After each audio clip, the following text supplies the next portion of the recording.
जो लोग यह विचार कर रहे हैं कि वे सात्विक भोजन नहीं रख पाएंगे, लहसुन प्याज नहीं छोड़ पाएंगे, या फिर उनके जीवन में कुछ ऐसे आचरण हैं जो बहुत शोभनीय नहीं है और कुसंगवश बुरे संगति के वशीभूत और बुरे प्रारब्ध के कारण वो इस दशा में फंसे हुए हैं, तो क्या उनको यह प्रोग्राम ज्वाइन नहीं करना चाहिए? क्या वे इस प्रोग्राम से लाभ नहीं पा पाएंगे?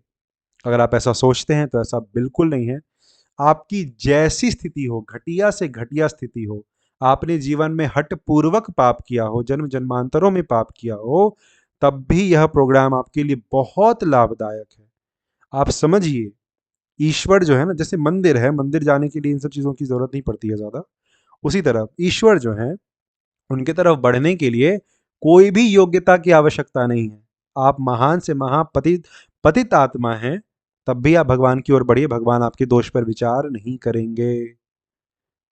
विभीषण जी राक्षस हैं, है ना, राक्षस कुल में जन्मे हैं, और वे जब भगवान की ओर बढ़ रहे हैं, भगवान के पास जाते हैं तो कहते हैं, मैं निशिचर हूँ, हर हर प्रकार से दीन हूँ, नीच हूँ, पापी हूँ।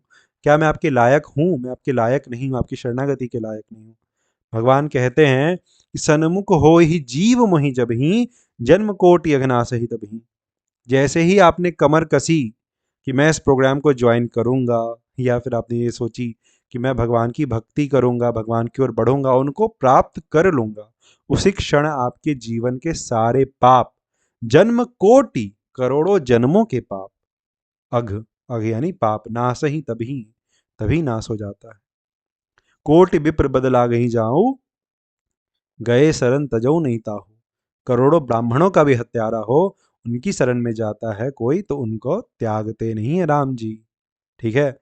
और जब हम प्रोग्राम में आगे बढ़ेंगे, हम समझेंगे, श्री भक्तमाल जी में सदन कसाई की कथा आती है, कसाई है वो, उनको भगवान मिल रहे हैं। वैश्या की कथा आती है, जामिल की कथा आती है, प्रेत की कथा आती है, प्रेत का उद्धार हो रहा है, उसको भगवान मिल रहे हैं। हम तो फिर भी मनुष्य हैं। भगवान अपनी ओर से 3 कृपा करते हैं हर एक जीव पर। पहला, मानव देह देते हैं। दूसरा, भारतवर्ष में जन्म देते हैं। तीसरा, अपने किसी प्रेमी भक्त से मिला देते हैं। आज आपके जीवन में तीसरी कृपा आ रही है। कहीं न कहीं उनकी कृपा है, तभी आप यहाँ तक पहुँचे हैं, आप इस बात को समझिए। और अगर उनकी कृपा नहीं होती, आप यहाँ तक सुन भी नहीं पाते। है ना? दुनिया में कई सारे लोग होते हैं, आप किनको अच्छी-अच्छी बात कहते हैं, सबका मन थोड़े करता है कि हाँ, हम सुनें, हम इसके बारे में करें। आपके मन में ये डाउट आया कि हम नीच हैं, हम पापी हैं, या हम ये काम नहीं कर सकते, हम ब्रह्मचर्य से नहीं रह सकते हैं, ठीक है? हम कैसे फिर करें? आप कहीं न कहीं चाहते हैं आगे बढ़ना, तभी तो आप विचार कर रहे हैं ना। ये बहुत, बहुत शुभ लक्षण है। आपका ब्रह्मचर्य नहीं है, आपका भोजन सही नहीं है, आपके खान-पान सही नहीं, आपके कुसंग सही नहीं, आपके आचरण सही नहीं, कोई बात नहीं। आप सुनिए, सुनते, सुनते, सुनते, सुनते, सुनते, सुनते पवित्र हो जाएगा। दिमाग में हमेशा उस न्याय को याद रखिए, भृंग कीट न्याय को हमेशा याद रखिए, जो हमने आपको बताया है ना? भृंग करते-करते एक साधारण से कीड़े को भी भृंग बना देता है। क्यों? बोलते-बोलते, बोलते-बोलते, वाइब्रेशन करते-करते। उस वाइब्रेशन से उसके अंदर वैसे संस्कार आ जाते हैं। जब मैं आपको ये संस्कार आपके अंदर आरोपित करने का प्रयास करूँगा, आपके लिए नाम जप करूँगा, आपके लिए श्री भक्तमाल जी का पाठ करूँगा, आपके लिए श्री विष्णु सहस्त्रनाम का पाठ करूँगा, आपके जीवन में ज़रूर दिव्यता आएगी। और आपको कहूँगा, याद दिलाऊँगा, रोज़ नाम जप करने के लिए आपको मोटिवेट करूँगा। आप नाम जप करेंगे, कथा सुनेंगे, नाम जप सुनेंगे, इससे आपका जीवन दिव्य नहीं होगा क्या? आपकी बुद्धि जो है वो निर्मल नहीं होगी क्या? बिल्कुल होगी, कैसे नहीं होगी? हम में और आप में सामर्थ्य नहीं है, नाम महाराज में तो सामर्थ्य है। आज सारे के सारे जितने भी पूजा पाठ और जितने भी विधाएँ हैं, जो भी मार्ग हैं, सब दूषित हो चुके हैं। लेकिन जो र, आकार, रा और म सतयुग, त्रेता, द्वापर में था, वही घोर कलयुग में भी है और वही रहेगा। और वह राम नाम आज भी उतना ही प्रभावशाली है, या कोई भी नाम, हरे कृष्ण महामंत्र के अनुसार हम चलते हैं। जो भी, सब, किसी में कोई भेद नहीं, आपकी जिधर स्वाभाविक हो वह इक्वली आपके लिए उतना ही इंपॉर्टेंट है। बिल्कुल ठीक है।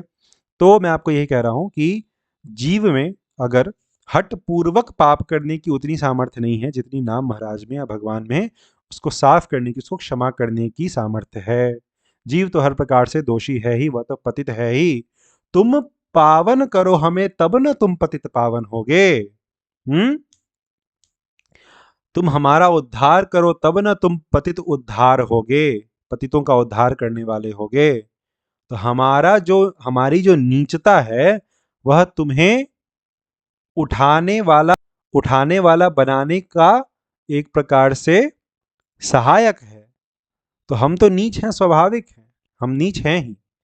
और मैं हूं या कोई हो, कोई भी बड़ा से बड़ा आदमी हो, ठीक है, आप जिसको आज धर्मात्मा समझ रहे हैं किसी भी व्यक्ति को, वो केवल आप इस जन्म में, इस टाइम फ्रेम में देख रहे हैं। पूर्व जन्मों में सब कहीं ना कहीं कुत्ते बिल्ली शेर और अपराधी होते हैं। पूर्व जन्म में कुछ ना कुछ कसर रही है, तभी आज दोबारा जन्म हुआ है सबका। तो हमें इस पर विचार करना चाहिए। सबके भीतर अगर आपके अंदर बहुत गुण है तो आपको अभिमान नहीं करना चाहिए कि मेरे अंदर बहुत गुण है, सामने वाले के गुण अंदर बहुत कम है। ऐसा नहीं, आप भी बहुत बड़े निर्गुणी रह चुके हैं पहले। आज आपके गुण अंदर है तो उससे कोई बहुत बड़ी बात नहीं है। राम जी जिसको गुण देते हैं वह गुणवान हो गया, जिसको धन देते हैं वो धनवान हो गया। धन छीन लेंगे वो गरीब दरिद्र हो जाएगा। तो ये साधारण बात है। तो आपका जो मुख्य प्रश्न था कि क्या अगर हमारे भीतर ब्रह्मचर्य नहीं है, हमारा खान पान शुद्ध नहीं हो पा रहा है, जो भी चीज़ें हैं, क्या यह प्रोग्राम हमारे लिए बेनिफिशियल है? बहुत बेनिफिशियल है। ठीक है, आपको जीवन में अनुभूति बहुत लेट से होगी। आप भगवान का दर्शन करने में आपको बहुत वक्त लगेगा, लेकिन आप चल पड़ेंगे। और अगर आप आज ईमानदारी से चलते हैं तो आपकी गति, कोई भी व्यक्ति जो भजन की ओर बढ़ता है, भजन करता है, कोई भी व्यक्ति भजन करता है, भगवान को प्राप्त करना चाहता है लेकिन उसने प्राप्त नहीं किया, उसकी गति, और जिसने प्राप्त कर लिया उसकी गति, दोनों की गति परलोक में सेम होती है, सेम, थोड़ी भी अंतर नहीं होती। लेकिन ईमानदारी से कोशिश हुई होनी चाहिए, छलावे में नहीं, छल में नहीं। अपने आप को छल रहे हैं, भगवान को छल रहे हैं। आजकल हम कैसे छल रहे हैं अपने आप को? बहुत सारी चीज़ें को पकड़ लेंगे। ये नौकरी है, ये जिम है, यहाँ पढ़ना है, बच्चों को संभालना है, इसकी शादी करनी है, ये प्रॉपर्टी खरीदना है। जानबूझ के हमने फंसा के रखा है। वो बहुत ज़्यादा आवश्यक नहीं है हमारे सांस लेने के लिए या भगवान की प्राप्ति के लिए, वह आवश्यक नहीं है। लेकिन हम जानबूझकर अपने आप को बहाना देते हैं, है ना? चलिए, वो सब करते हुए भी आप बहुत बहुत से बहुत बिजी हैं। युद्ध में वृत्रासुर जो है वह भगवान का भजन कर रहे हैं ना, युद्ध में युद्ध कर रहे हैं, भगवान का स्मरण करते करते उनके हाथ काट दिए गए हैं, इंद्र ने हाथ काट दिए। तब भी वह जो है वृत्रासुर, भगवान उनके सामने प्रकट होते हैं, कहते हैं, प्रेम मांगते हैं वृत्रासुर भगवान से। फिर उसमें भी तो आप कैसे भी करके भजन कर सकते हैं। कर से कर्म करो विधि नाना, मन राखो जहां कृपा निधाना। मन को साफ रखना है, मन को हमेशा भगवान का स्मरण होता रहे, ऐसे काम करने हैं। आपको सब कुछ बताएंगे, एक एक चीज़ बताएंगे प्रोग्राम में। आप पूर्ण रूप से निश्चिंत हो जाइए और आप हर प्रकार से लायक हैं। यह जीव का धर्म है।